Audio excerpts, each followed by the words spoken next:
పూరా లోకల్. ప్రత్యేక తెలంగాణ రాష్ట్రంలో ధన దాహంతో భూదాహంతో ఈ భూమిని చెరబట్టాలన్న ఆలోచనతో ఆనాటి పాలకులు ధరణి అని ఒక భూతాన్ని సృష్టించారు.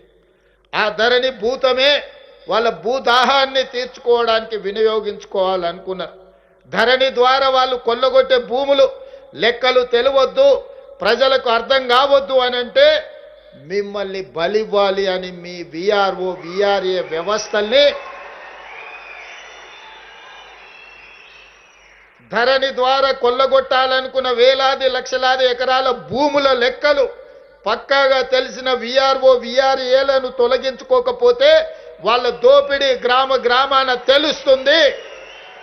వాళ్ళ దుర్మార్గాన్ని తెలంగాణ సమాజం ప్రశ్నిస్తుందని మిమ్మల్ని బలి పశువులుగా నిలబెట్టారు. అందుకే ఎప్పుడైనా విశ్వాసం కలిగిన కుక్కనైనా చంపాలి అని అంటే పిచ్చిదని ముద్రయ్యాలి అని పెద్దలు చెప్పారు.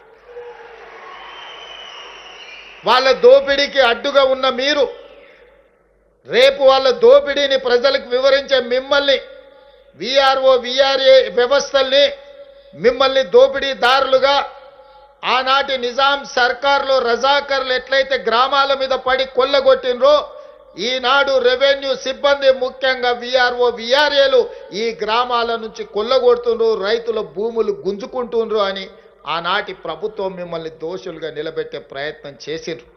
మీరు చెప్పినా, మీరు మాట్లాడినా, మీరు కొట్లాడినా వినేవాడే ఆనాడు లేడు.